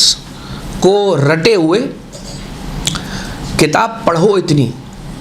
یا 2 مرتبہ 5 مرتبہ 4 مرتبہ، یا اتنے انہماک سے اس کو پڑھو کہ تمہارے ذہن میں یہ خاکہ اس کتاب کا آ جائے. جب بھی اس کتاب کا نام لیا جائے تو فوراً ٹک ٹک ٹک ٹک کر کے ایک انڈیکس تمہارے ذہن میں اپنے مطالعے سے کریٹ ہو جائے. چاہے وہ ناقص بھی ہو کوئی مسئلہ نہیں، اس کے اندر 1 آدھ 2 آرٹیکلز جو اس انڈیکس کے تھے وہ نہیں بھی اور غائب بھی ہیں بیچ میں سے، نو پرابلم. لیکن جب تم سے یہ پوچھا جائے کہ فلاں بارے میں میرے ذہن میں سوال ہے، یہ بات کہاں سے ملے گی، کسی ٹاپک کا کہیں پہ ڈسکشن ہو رہا ہے، آپ مطالعہ کرتی ہیں، صبح میں مطالعہ، دوپہر میں مطالعہ، رات میں مطالعہ، روزانہ مطالعہ، 1 سال تک مطالعہ، 5 سال تک مطالعہ. اب کہیں پر آپ بیٹھے ہوئے ہیں اور آپ سے کوئی سوال ہوا یا کسی اور سے سوال ہوا اور آپ کے سامنے وہ ٹاپک چھڑا. ہر بات ہر کسی کو ہر وقت یاد تو نہیں رہ سکتی، الا یہ کہ وہ اس سے اتنا ڈسکس کر رہے ہوں یا وہ لوگوں سے اتنا مل کے ان سے اتنا ڈسکشن کرتے ہیں. یہی وجہ ہے کہ کچھ ٹاپکس ہوتے ہیں جن پر کچھ لوگوں کی بہت زیادہ مہارت ہوتی ہے، کچھ لوگوں کی کچھ ٹاپکس پہ کم مہارت ہوتی ہے. فقہی مسائل کے اندر بھی کچھ لوگ جو ہیں وہ حج کے مسائل پر کافی عبور رکھتے ہیں، اور کچھ لوگ جو ہوتے ہیں وہ نماز روزے وغیرہ کے جو دیگر جو مسائل ہوتے ہیں اس کے اوپر ان کی گرپ ہوتی ہے. کیوں؟ جو مسئلہ جس سے زیادہ پوچھا جائے گا، جس علم کو وہ بہت زیادہ ریوائز کرنے کا اسے موقع ملے گا، وہ اس کے ذہن میں حاضر رہے گا. باقی باتیں نکلتی چلی جاتی ہیں، لیکن آپ کا مطالعہ اتنا اسٹرانگ ہو کہ یہ بات آپ کو پتہ ہو کہ یہ چیز، یہ ٹاپک مجھے اس کتاب میں مل جائے گا، شروع میں، درمیان میں، آخر میں کہاں ملے گا، ایک رف آئیڈیا آپ کو ہو کہ جیسے کہیں پہ کوئی یہ ٹاپک چھڑا، ڈسکشن ہوا، آپ نے فوراً کتاب کھولی، آپ اس پورشن میں گئے، 5-10 پیج آگے پیچھے، 100-150 پیج آگے پیچھے آپ نے کیا، وہ آپ کو مل جائے گی، وہ ٹاپک آپ کو مل جائے گا، وہ بات آپ کو وہاں مل جائے گی اس کتاب کے اندر. آپ نے اس کو نکالا، اس کو دیکھا، ایک مرتبہ پڑھا ہوا پہلے سے تھا آپ کا اور اچھا مطالعہ تھا آپ کا. جیسے آپ اس کو ریڈ کریں گے، سارے اس کے جو خد و خال ہیں وہ آپ کے ذہن میں تازہ ہو جائیں گے اور آپ پھر بات کرنے کے پوزیشن میں آ جائیں گے. یہ ہم نے دیکھا ہے کچھ علماء کرام کو کہ جب وہ علماء کی محفل میں بیٹھے ہوتے تھے، وہاں پر کچھ ڈسکشن ہوتا تھا، وہ سنتے تھے اور اٹھ کے فوراً اندر جاتے تھے، اپنی لائبریری کے اندر ایک کتاب نکالتے تھے، 10 منٹ کے اندر وہ واپس آ کے خاموشی سے بیٹھ جاتے تھے اور وہ ڈسکشن ہونے دیتے تھے. جب ان کا ڈسکشن مکمل ہو جاتا تھا تو پھر یہ کہتے تھے کہ وہ کوئی بات میں کہنا چاہتا ہوں، کہہ سکتا ہوں، اور پھر وہ شروع ہوتے تھے اور وہ کہتے تھے بھائی سبحان اللہ، آپ نے تو کیا زبردست بات نکالی ہے، اور یہ کیسے آپ کو پتہ تھی، اور یہ کہاں سے. تو وہ ایک مرتبہ انہوں نے بتائی ہمیں کہ ہم جب یہ ڈسکشن ہو رہا تھا تو وہ جب ہم اٹھ کے اندر گئے تھے تو ہم نے لائبریری سے فلاں کتاب نکالی فقہ الامام صادق علیہ السلام، اور اس کو کھولا اور اس میں سے روایتیں بھی نکل آئیں اور اس کے استدلالات اور وہ ساری چیزیں ہم نے پڑھی، اور آنے کے بعد اس کو ہم نے ڈسکشن وہاں پہ اس کو مطرح کر دیا. لہذا اپنا مطالعہ اسٹرانگ کریں، عقائد کا مطالعہ، عقائد کی کتابوں کا مطالعہ، تاریخ کی کتابوں کا مطالعہ، حدیث کی کتابوں کا مطالعہ اچھے سے ہو جائے. تفسیر کے اندر کچھ کتابیں بالکل، چونکہ جو میری اطلاع ہے آپ کے گروپ کے حوالے سے، وہ یہی ہے کہ بالکل ابتدائی معاملات ہیں، تو بالکل اگر اسکریچ اور شروع کی ابتدا کے حوالے سے آپ دیکھیں تو تفسیر کے حوالے سے آپ ایک تو اردو کا، میں فی الحال آپ کو اردو ہی کا مشورہ دوں گا، لیکن یہ گزارش کروں گا کہ اگر ہو سکے تو نحو عربی، صرف اور نحو عربی کے اوپر تھوڑا سا کمانڈ حاصل کریں تاکہ عربک بکس آپ خود پڑھ سکیں. کسی بھی ماہر یا کوئی سینئر یا کوئی استاد یا استانی ہو کہ جن سے آپ سیکھیں. عربی پہ عبور حاصل ہونا بہت ضروری ہے. ایک مجلس پڑھنے والے کو عربی آنی چاہیے، اچھی عربی آنی چاہیے، صرف سرسری نہیں، ایٹ لیسٹ اتنی عربک آنی چاہیے کہ صرف و نحو کے ساتھ ساتھ جو لغت کے فروق ہیں، فروق اللغویہ جنہیں کہا جاتا ہے، یعنی ایک معنی کے 2-3 الفاظ ہوتے ہیں جن کو سینونیمز کہتے ہیں انگلش کے اندر، مترادفات جنہیں کہا جاتا ہے. تو ایک ہی معنی کے اندر یوز ہونے والے عربک لینگویج کے اندر 70 تک بھی معنی الفاظ مل جائیں گے، اور ایک ہی لفظ ہے اس کے 70 معنی بھی مل جائیں گے، یعنی ایک معنی کے لیے ملٹیپل ورڈز اور ایک ورڈ کے لیے ملٹیپل میننگز. یہ کیس آپ کو عربک لینگویج کے اندر ملے گا. عربی ایک بہت گہری زبان ہے، عمیق زبان ہے، لہٰذا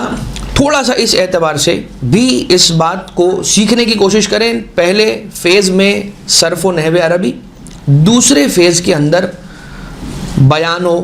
معنی، بیان بدی، فصاحت و بلاغت، اس کے اوپر تھوڑا سا اگر کام کر سکیں، فروق اللغویہ پہ تھوڑا سا اگر کام کر سکیں تو ہوگا کیا؟ اس سے ہوگا یہ کہ آپ فضائل کے نکات روایتوں سے اور آیتوں سے نکالنے کی صلاحیت رکھنے لگیں گے. پھر آپ خود فضائل کی روایتوں سے نکات نکال سکیں گے، جن کو نکات کہا جاتا ہے۔ ہمارے یہاں انڈو پاک کے اندر جو نکتے والی مجلسیں ہیں، جو فضائل کی مجلسیں ہیں، جیسے علامہ رشید ترابی پڑھا اللہ مقامہ پڑھا کرتے تھے، جیسے علامہ ذیشان الجوادی اللہ مقامہ، جیسے علامہ طالب جوہری اور مولانا مصطفیٰ جوہر۔ بہرحال مولانا مصطفیٰ جوہر کا تو اتنا زیادہ ہمارے یہاں پر ایسی ایک شخصیت تھے کہ جو بڑی گمنام انداز سے زندگی گزار گئے، انتہائی پرہیزگار اور صالح اور بہت بڑے عالم اس دنیا سے رخصت ہو گئے۔ تو جو نکتے والی مجالس جو ہمارے یہاں پہ اور بھی علماء کرام ہیں کہ جو انڈو پاک کے اندر نکتے والی مجالس پڑھتے ہیں، تو وہ اگر پڑھنا چاہتے ہیں آپ تو اس کے لیے پھر آپ کی عربی اتنی اچھی ہونی چاہیے کہ اس عربی قوانین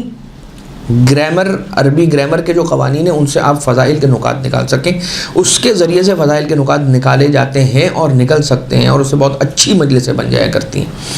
لہٰذا میں تفسیر کے 2-3 کتابیں ہیں جو آپ کی خدمت میں ان کے نام عرض کرتا ہوں، آپ انہیں نوٹ کرنا چاہیں تو نوٹ کر لیجئے۔ ایک ہے حسین بخش جاڑا صاحب کی انوار النجف، یہ آپ کو PDF فارمیٹ کے اندر بھی مل جائے گی انٹرنیٹ کے اوپر۔ تفسیر نور الثقلین، ایک تفسیر یہ بھی ہے، تفسیر نور الثقلین بہت زبردست تفسیر ہے، یہ بھی PDF پر آپ کو مل جائے گی۔ آئی تھنک سو کچھ اس کی 1-2 جلدیں ہیں، وہ نہیں ہیں انٹرنیٹ کے اوپر، البتہ آپ کو مارکیٹ سے یہ ایزیلی مل جاتی ہے، اردو کے اندر ترجمہ شدہ یہ تفسیر ہے۔ البرہان اگر آپ کو اس کا ترجمہ مل جائے تو، ورنہ جب انشاءاللہ آپ لوگوں کو عربک آ جائے گی اتنی کہ آپ پڑھ سکیں تو البرہان کو ضرور دیکھیں۔ اردو ہی کے اندر علامہ علی نقی نقوی اللکھنوی المعروف بن نقن، علامہ نقن کی تفسیر فصل الخطاب، اور علامہ نقن ہی کی تفسیر قرآن کا مقدمہ، ٹھیک ہے، راحت حسین گوپال پوری صاحب کا جو تفسیر قرآن کا مقدمہ تفسیر قرآن، یعنی تفسیر قرآن سے پہلے وہ مقدمہ تفسیر قرآن راحت حسین گوپال پوری صاحب نے بھی لکھا ہے، اردو کے اندر موجود ہے، شاید انٹرنیٹ کے اوپر مل جائے، مارکیٹ کے اندر اویلیبل نہیں ہوگا۔ البتہ علامہ نقن کا بھی جو تفسیر قرآن کا مقدمہ ہے، جسے مقدمہ تفسیر قرآن کہا جاتا ہے، وہ بھی آپ کو انٹرنیٹ کے اوپر مل جائے گا، اس کو بھی ضرور پڑھیے۔ یہ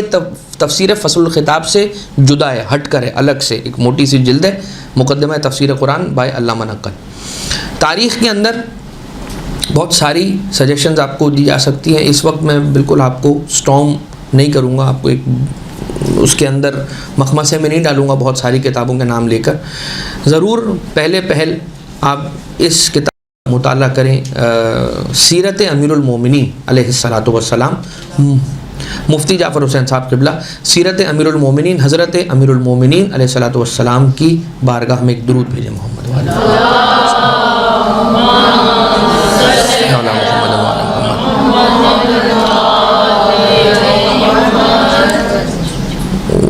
جب موقع تھا آپ نے نہیں پڑھی، اور پھر میں نے مفتی جعفر حسین صاحب قبلہ کہا تو اس کے بعد پھر آپ نے نہیں پڑھی، وہ اچھا ہی کیا،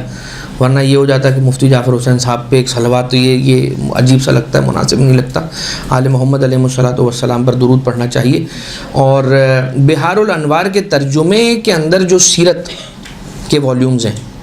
وہ اردو کے اندر ٹرانسلیٹڈ ہیں، ان کو اگر پڑھ سکیں۔ اب آ جائیے، ظاہر سی بات ہے مدرسۃ القائم کے اندر لیکچر دے رہے ہیں، تو آپ لوگ یہ نہ سمجھیے گا کہ مدرسۃ القائم کی کوئی پروموشن کر رہے ہیں، ایسا قطعاً نہیں ہے۔ کچھ دروس ہیں مدرسۃ القائم کے یوٹیوب کے پیج کے اوپر، وہ تو آپ پورا فالو کریں، دیکھیں، اس کے اندر کافی سارے دروس سیرت سے ہٹ کر بھی، فقہ پر بھی اور عقائد پر بھی بہت سارے آپ کے پاس اب تو لیکچرز موجود ہیں۔ خود ڈاکٹر عابد پروردگار ان کی حفاظت فرمائے، وہ ایک چھپا ہوا خزانہ ٹائپ کی چیزیں، تو وہ چھپا ہوا ہی رہنا پسند کرتے ہیں، اور پھر ہم لوگ بھی یہی کہتے ہیں کہ ٹھیک ہے جیسا آپ کو صحیح لگتا ہے، لیکن آپ ان کی بھی ان کی ایک تقریر ہے اسی پر کہ اچھی مجلس تیار کرنے کے کچھ اصول، میرے خیال سے 2 گھنٹہ اور 22 منٹ کی وہ ایک پوری ویڈیو ہے، آپ اردو کے اندر ٹائپ کیجیے گا آپ کو مل جائے گی ڈاکٹر صاحب کی، آپ ضرور دیکھیے. اور بھی دیگر علماء کرام، مولانا ابو طالب طباطبائی صاحب نے بھی کچھ پڑھا ہے اس اعتبار سے، اور دیگر علماء کرام نے بھی یہاں پر مدرسۃ القائم کے اندر وہ لیکچرز دیے ہیں کہ خطیب اور ذاکرہ کے لیے کن باتوں کی رعایت کرنا، ان کا خیال رکھنا ضروری ہے، اور اچھی مجلس کیسے تیار کی جائے. آپ اس کو جا کر ضرور گو تھرو کیجیے گا، ان دروس کو سنیے گا. یہ بات میں نے آپ کی خدمت میں اس لیے عرض کی کہ اب اس ایرا کے اندر، اس زمانے کے اندر، جس زمانے میں ہم اور آپ زندگی گزار رہے ہیں، یوٹیوب اسپیشلی، کیونکہ اب اس کے بغیر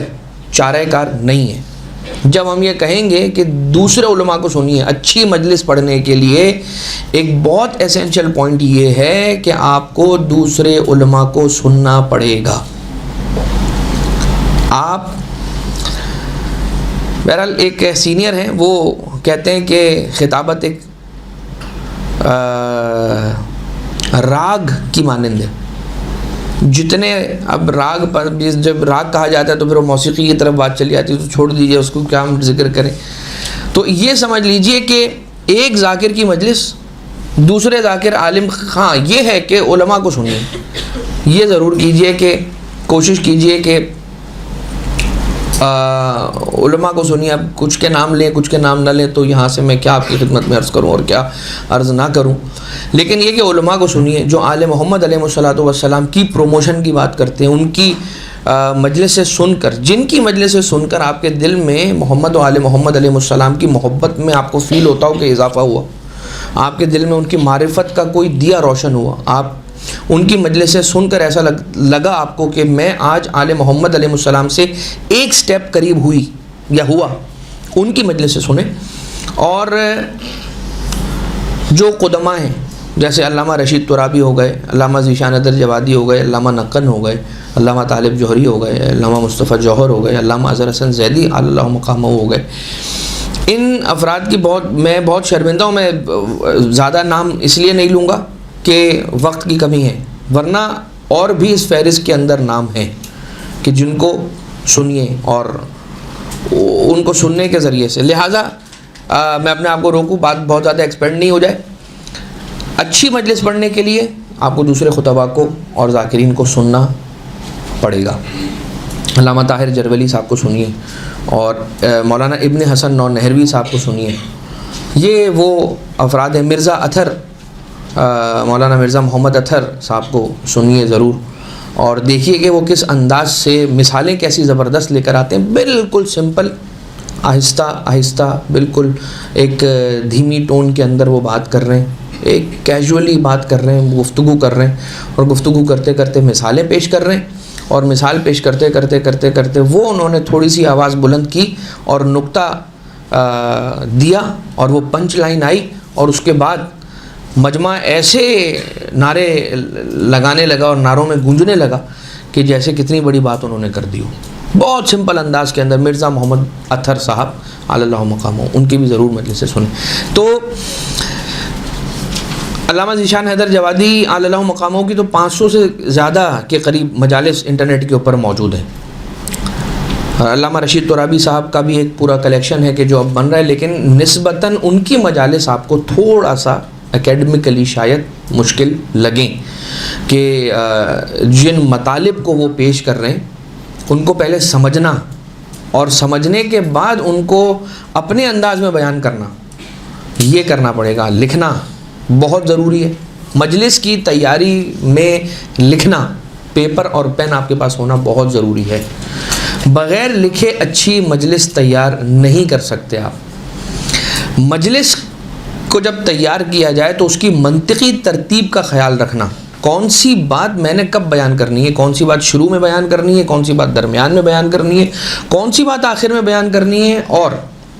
پھر وہیں سے وہ بات آ جاتی ہے ربط مصائب کی بات، کہ مجھے مصائب کو ربط دینا ہے.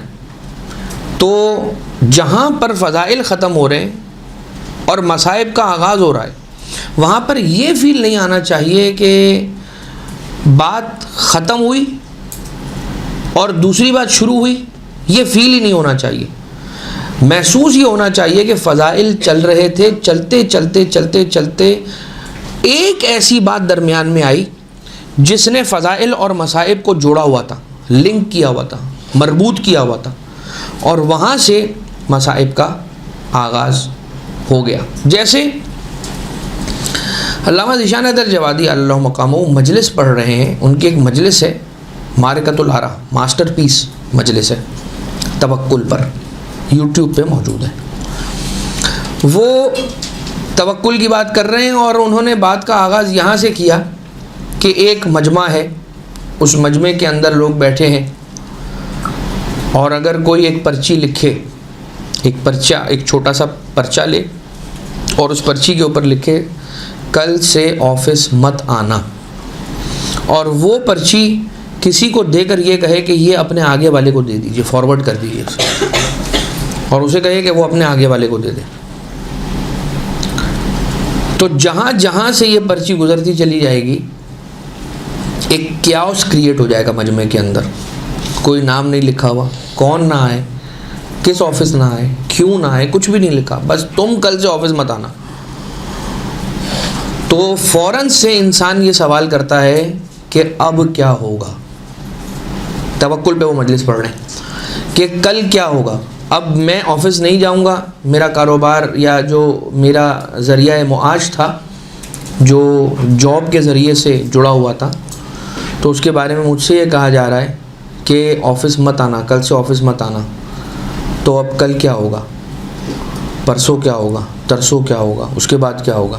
فوراً سے ذہن میں سوال آتا ہے۔ یہ کہتے کہتے علامہ ذیشان حیدر جوادی اللہ مقامہ یہ فرماتے ہیں کہ انسان بھی عجیب ہے، یہ سوچتا ہے کہ کل کیا ہوگا، پرسوں کیا ہوگا، ترسوں کیا ہوگا، یہ نہیں سوچتا کہ کل کیا ہوا تھا، پرسوں کیا ہوا تھا، اس سے پہلے کیا ہوا تھا، اور جب میں شکم مادر میں تھا تب کیا ہوا تھا۔ اور یہ توکل پر وہ بات کرتے کرتے کرتے پھر وہ مثال لے کر آئے، اور مثال انہوں نے یوں دی کہ اب دیکھیے کہ ایک بوڑھا اپنی زوجہ کے ساتھ ایک صحرا میں جا رہا ہے، چھوٹا سا بچہ ہے، شیرخوار بچہ ہے، اور جاتے جاتے صحرا کے ایک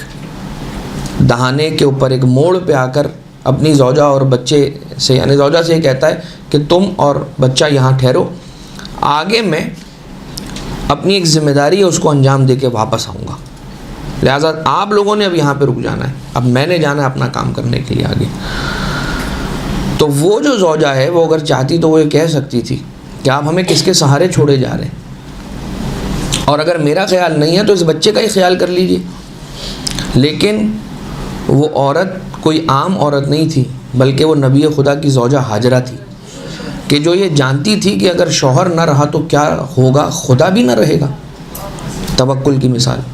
اور پھر اسی کے اندر توکل کا ایک اور پہلو انہوں نے یوں کر کے نکالا کہ انہوں نے کہا کہ جب وہ حضرت ابراہیم علیہ السلام امر الہی کو، حکم الہی کو انجام دینے کے لیے آگے جب تشریف لے گئے اپنے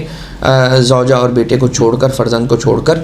تو وہاں بیٹا پیاسا ہوا، اور جب بیٹے کو پیاس لگی تو جناب ہاجرہ سلام اللہ علیہا نے دیکھا کہ بچہ جو ہے وہ پیاس کے مارے تڑپ رہا ہے، تو بیٹھے بیٹھے پروردگار عالم سے صرف دعا نہ کی بلکہ دو پہاڑیوں کے درمیان دوڑ لگانا شروع کی، کبھی ایک پہاڑی پر جاتی ہیں، کبھی دوسری پہاڑی پر جاتی ہیں، کبھی پھر دوبارہ ایک پہلی پہاڑی پر جاتی ہیں، پھر دوسری پہاڑی پر آتی ہیں۔ تو جناب ہاجرہ اپنے بیٹے کے لیے چند قطرہ آب، کچھ پانی کے قطروں، چونکہ شیرخوار بچہ ہے کتنا پانی پی لے گا، تو اپنے بچے کے لیے کچھ قطرہ، چند قطرہ آب کی تلاش میں صرف دعا پہ تکیہ نہیں کر رہی ہیں بلکہ کوشش بھی کر رہی ہیں، کبھی صفا پہ جا رہی ہیں، کبھی مروہ پہ جا رہی ہیں، کبھی صفا پہ جا رہی ہیں، کبھی مروہ پہ جا رہی ہیں۔ اور خدا وہ کریم ہے کہ دعا کرنے والے کو بھی خالی نہیں ٹھہراتا، اسے بھی ایک روٹی دیتا ہے، لیکن توکل کرنے والے کو اپنی نعمتوں سے بھر دیتا ہے۔ یہی وجہ تھی کہ جناب ہاجرہ نے صرف دعا کا سہارا نہیں بلکہ کوشش بھی کی۔ اگر صرف دعا کرتی ہیں تو جو چند قطرہ آب تھے وہ مل جاتے، لیکن چونکہ کوشش کی اور توکل ہاجرہ کا اتنا قوی تھا کہ خدا نے کہا کہ اب تمہیں تمہارے توکل کی بھی جزا ہمیں دینا پڑے گی، چاہیے تھا تمہیں چند قطرہ آب مگر تمہیں ایسا چاہے زمزم عطا کر دیں گے، زمزم کا وہ کنواں عطا کر دیں گے کہ صرف دعا مانگی ہوتی تو تمہارا بیٹا سیراب ہوتا۔ اب توکل تمہارا ایسا ہے کہ امتیں زمزم کے پانی سے سیراب ہوتی رہیں گی۔ اللہم صلی علی محمد و آل محمد۔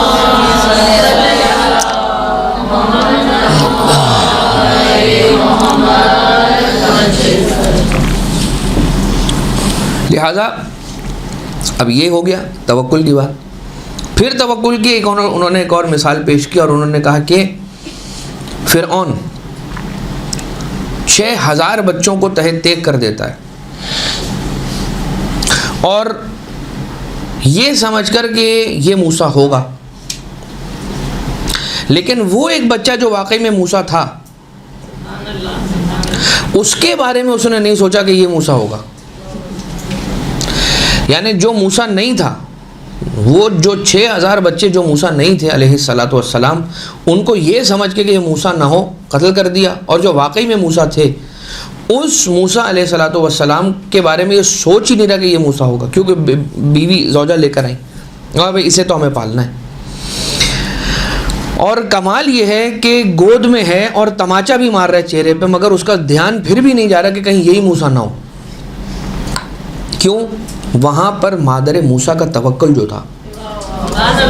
کہ صندوق میں اپنے بیٹے کو ڈالا اور کہا لا تخافی ولا تحزنی ان اللہ رادوہ الیکی، کہ اے میری کنیز، اے مادر موسیٰ علیہ الصلاۃ والسلام، آپ قطعاً غم نہ کریں، لا تخافی ولا تحزنی، نہ خوف کریں نہ کوئی حزن کریں، نہ ڈریں نہ گھبرائیں اور نہ کوئی غم کریں، اننا رادوہ الیکی، ہم آپ کی طرف اس بیٹے کو پلٹا دیں گے، یہ بیٹا واپس آپ کے پاس آئے گا، آپ صرف توکل کر کے اسے چھوڑیں، آپ صرف توکل کر کے اسے صندوق میں ڈال کے پانی نیل کے حوالے کریں، پھر اسے پلٹانا ہمارا کام ہے۔ وَجَعَلْنَاهُ رُسُلًا، اس طرح کی کوئی ایک آیت ہے حضرت موسیٰ علیہ الصلاۃ والسلام کے لیے، پروردگار عالم مادر موسیٰ پر یہ وہی فرماتا ہے کہ ہم اس بیٹے کو آپ تک لے کر آئیں گے اور ہم نے اسے انسانیت کے لیے اپنا رسول بنا کر بھیجا ہے۔ لہٰذا وہاں پر پھر علامہ ذیشان اظہر جوادی اپنی مجلس کے اندر یوں فرماتے ہیں کہ انسان پہ بھروسہ کرنے کے بجائے، توکل کا معنی بھروسہ ہی ہوتا ہے، انسان پہ بھروسہ کرنے کے بجائے اس پہ بھروسہ کرے کہ جو خدا دلوں کو بھی بدل دینے والا ہے، کہ موسیٰ فرعون 6000 بچوں کو یہ کہہ کے قتل کر دیتا ہے کہ یہ موسیٰ ہوں گے، اور جو موسیٰ تھا اور گود میں تھا اور وہ تماچا مار رہا تھا اور فرعون یہ کہہ رہا تھا کہ یہ وہ نہیں ہو سکتا، تو اس خدا پہ توکل کریں کہ جو دلوں کو بھی بدل دینے والا ہے، تو وہ آپ کے مسئلے کو حل کرنے کے لیے دلوں کو ایسے بدل دے گا۔ اور پھر یہ کرتے کرتے پھر میرے خیال سے ایک آدھ دو انہوں نے عرائض اور بھی پیش کیے ہیں اس مجلس کے اندر، لیکن پھر وہ جو ربط مصائب کی مثال جو میں آپ کو دینا چاہ رہا تھا، تو توکل سے انہوں نے مصائب کو کیسے جوڑا۔ بڑا مشکل کام ہے اخلاق کے موضوع سے مصائب پہ آنا۔ انہوں نے کہا کہ توکل اگر ہو تو انسان پیاس کے باوجود بھی خاموش رہے گا، لیکن اگر یہ بچے جو کربلا کے بچے تھے، توکل تھا لیکن تربیت یافتہ تھے کہ اتمام حجت کرنا ہے، توکل تھا لہٰذا شکوہ نہیں کیا، لیکن آل محمد کے گھرانے کے بچے تھے لہٰذا اتمام حجت کے باب سے العطش کہا۔ توکل کرنے سے یہ بھائی جب انسان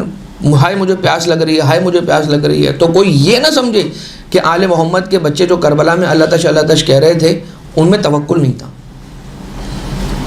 بلکہ وہ توکل کیے ہوئے تھے،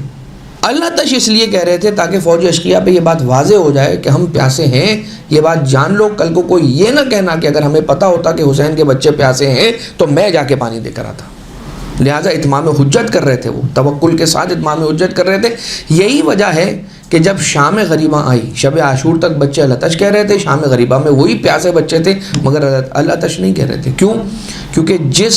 سکہ پہ ان کا سہارا تھا وہ ابو الفضل العباس ان کے درمیان نہیں رہا، اب یہاں سے پھر انہوں نے مصائب شروع کیے اور پھر مجلس کو انہوں نے مصائب پڑھنے کے بعد اختتام تک پہنچایا. لہٰذا خطبہ امپورٹنٹ چیز ہے. خطبے سے آپ سٹارٹ لیں اور خطبے کے بعد باڈی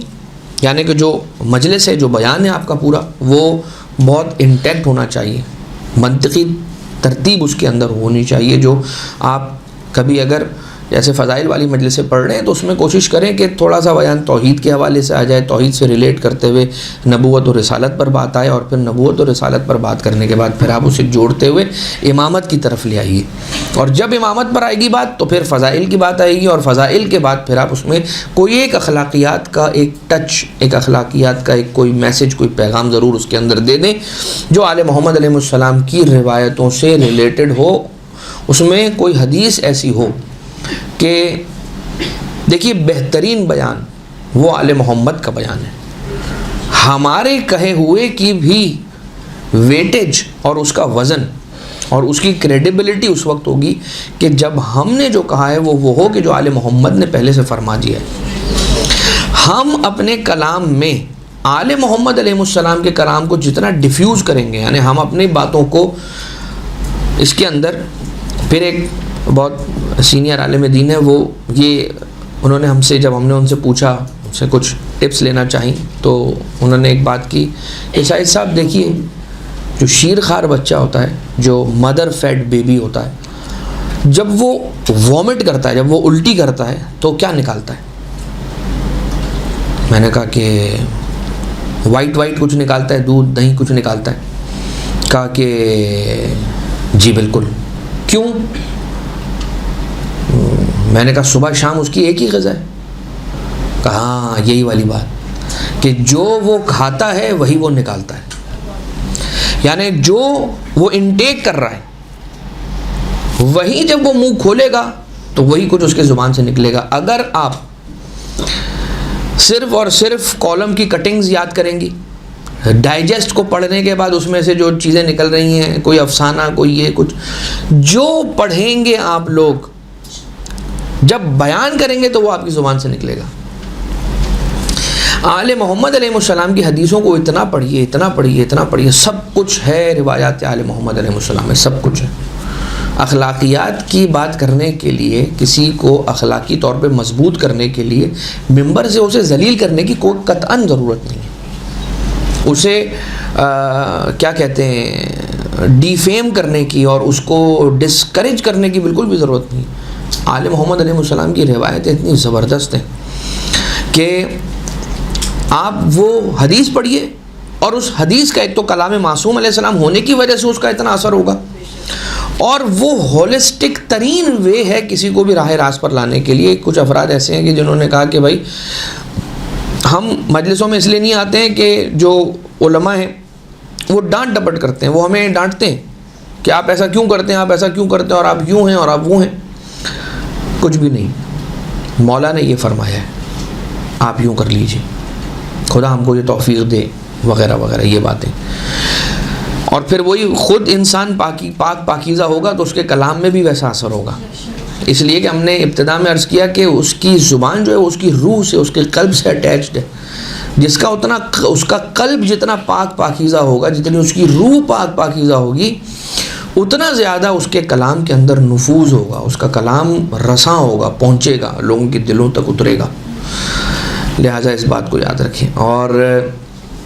علماء کی مجلسوں کو جتنا ہو سکے سنیے. اچھا, اخلاق کی بھی ضرورت ہے, اس لیے کہ لوگوں کو گروم کرنا, ہماری سوسائٹیز کے اندر جو آج کل مسائل پیدا ہو رہے ہیں, جو سوشل پرابلمز ہیں, وہ اپنی جگہ پر ہیں, اس میں کوئی شک نہیں ہے. اور دوسری طرف عقائد کے مسائل کا ایک عجیب طوفان ہے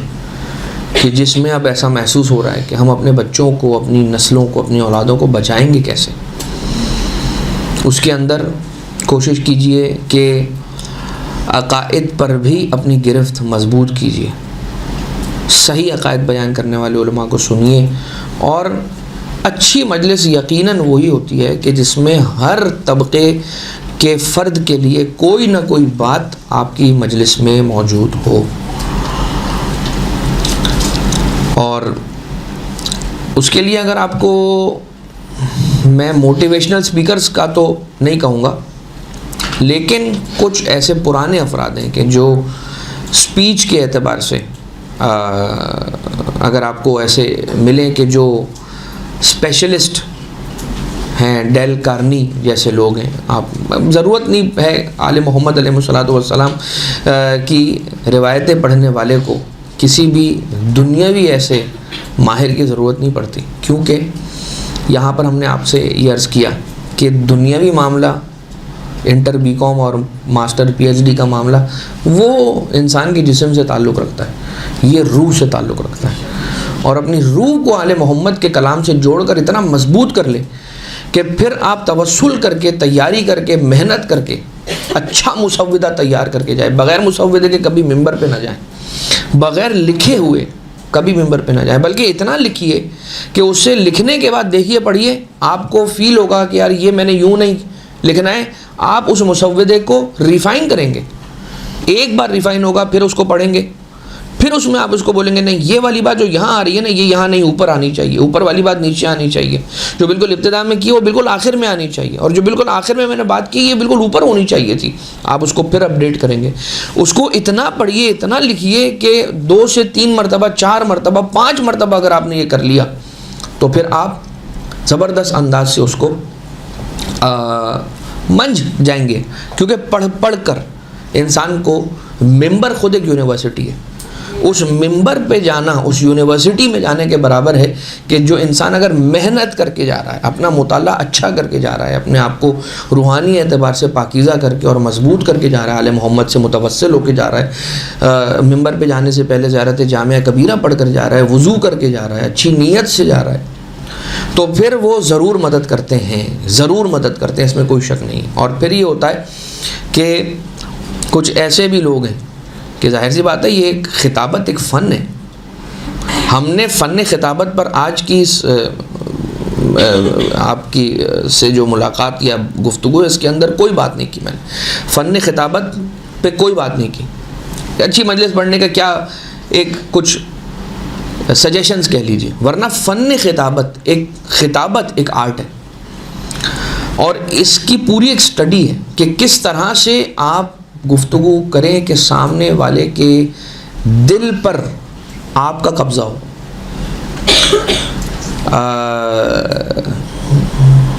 جناب کیا نام ہے، جمال الدین افغانی غالباً، ان کے بارے میں ملتا ہے کہ وہ اپنی گفتگو سے لوگوں کو بدلنے کا ہنر رکھتے تھے، وہ گفتگو کرتے تھے اور گفتگو کرتے کرتے لوگ اتنے آمادہ ہو جاتے تھے، ان کی بات میں ترتیب کہیے، ان کے الفاظ کہیے، وہ ایموشنز کہیے، اتنا زیادہ لوگوں کو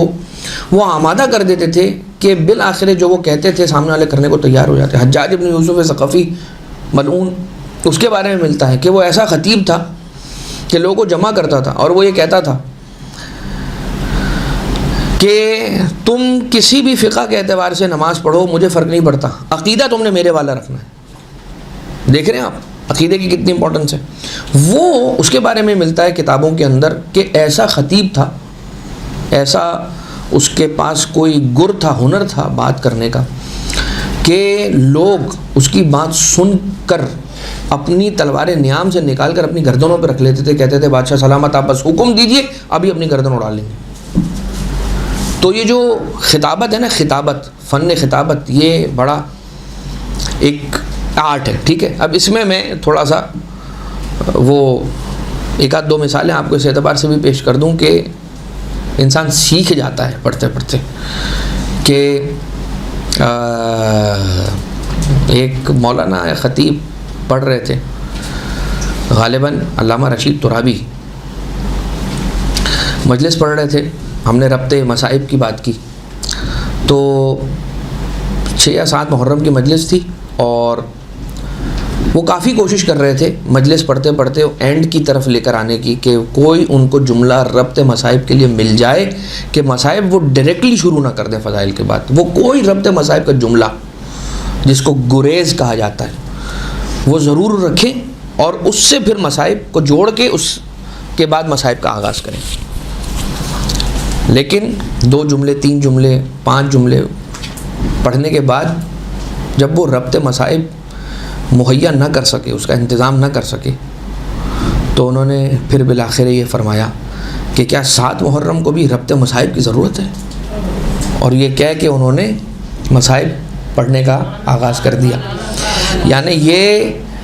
خود ممبر ہے جو انسان کو سکھا دیتا ہے کہ کیا کرنا ہے. اب ذرا سا ایک چھوٹا سا مزاحیہ، میں نام تو نہیں لوں گا کہ وہ خطیب کون ہیں. وہ ایک جگہ پر مجلس پڑھ رہے تھے، اور مجلس پڑھتے پڑھتے انہوں نے آیت کی تلاوت شروع کی، لیکن فار سم ریزن وہ آیت بھول گئے، اور پڑھتے پڑھتے انہوں نے کہا الذی الذی الذی، لیکن ان کو آیت یاد نہیں آئی. انہوں نے کہا الذی حیدری، یعنی انہوں نے کہا بھائی حیدری، خلاص اب تو پتہ حیدری، یعنی کہ وہ نعرہ لگا دیجئے بس، اب مجھے آیت تو یاد نہیں آ رہی. لیکن یہ جو آیا یہ کہاں سے آیا؟ الذی الذی حیدری، یہ کہاں سے ہوا؟ یہ وہی خطابت کر کر کے انسان سچویشن کو سنبھالنا سیکھ گیا. لیکن یہ بات کہنے کا مقصد یہ ہے کہ انسان اتنا اچھی طرح پریپیئر ہو کر جائے. سب سے پہلے تو یہ کہ آیت کا جو سرنامہ کلام کی آیت ہے، اس اچھی آیت کا، ایک ایسی آیت کا جس میں وسعت ہو، اس کا چناؤ کرے. میں معذرت چاہتا ہوں، غالباً وقت مکمل ہو چکا ہے. یہ آخری بات، اور اس کے بعد پھر دعا. اچھی آیت کا چناؤ کرے، اس پر بات کرے، اس کو کھولے. اور جو ہم نے آپ کے خدمت میں عرض کیا، تفسیر انوار النجف، تفسیر نور الثقلین سے مدد لے. اور بہت زبردست روایتیں اس کے اندر واقعات کی بھی موجود ہیں کہ جن کو آپ بیان کر سکتے ہیں اچھی طرح، ان سے پیغامات نکال سکتے ہیں. مصائب کے لیے ایک بات اور وہ ایک پورا سیٹ ہے کہ جو بنا ہوا ہے. یوں تو آپ اردو کے اندر ایک صحیفہ کربلا، علی نظری منفرد صاحب کی کتاب ہے، جو فارسی زبان میں غالباً قصہ کربلا کے نام سے ہے، اور اس کا ترجمہ ہوا ہے صحیفہ کربلا کے نام سے. اردو زبان میں علی نظری منفرد صاحب کی کتاب ہے، اور اچھی کتاب ہے. اور ایک ہے حدیث کربلا، بلکہ مجھے شاید حدیث کربلا کا نام پہلے لینا چاہیے تھا. علامہ طالب جوہری صاحب کی مصائب مقتل کی کتاب ہے. ضرور اس کا مطالعہ کرنا چاہیے، اور متعدد مرتبہ اس کا مطالعہ کرنا چاہیے. اور پھر اگر آپ یہ ذرا دیکھنا چاہتے ہیں کہ پڑھنے والے علماء کرام نے کیسے پڑھے ہیں مصائب، تو آپ جا کر پہلی محرم سے لے کر 8 ربیع الاول تک کے مصائب کا ایک سیٹ بنایا گیا ہے. مولانا قبلہ مولانا صادق حسن صاحب، خدا تعالیٰ ان کی حفاظت فرمائے، بیان المصائب کے نام سے. آپ بیان المصائب مولانا صادق حسن صاحب لکھیں گے انٹرنیٹ کے اوپر، آپ کو یوٹیوب کے اوپر مل جائے گا. تو ان کے سارے مناسبت کے جتنے مصائب ہیں وہ سارے وہاں سے آپ کو مل جائیں گے، اور آپ اسے بھی گو تھرو کر سکتے ہیں. اس دعا کے ساتھ کہ پروردگار ہم سب کو آل محمد علیہ الصلوۃ والسلام کے امر کے احیاء کی اور اس ذکر کی خدمت کی سعادت نصیب فرما. ہمارے جو لغزشیں ہیں ان سے درگزر فرما، ہم سب کی مشکلات کو حل فرما. اپنے ولی اپنی حجت صاحب الامر کے ظہور میں تعجیل فرما. ہمیں مولا کے نوکروں کے نوکروں کے نوکروں کے نوکروں کے نوکروں کے خداموں میں شمار فرما. ربنا تقبل منا انکا انت السمیع العلیم، بجاہ محمد و آلہ الطیبین الطاہرین. صلوات.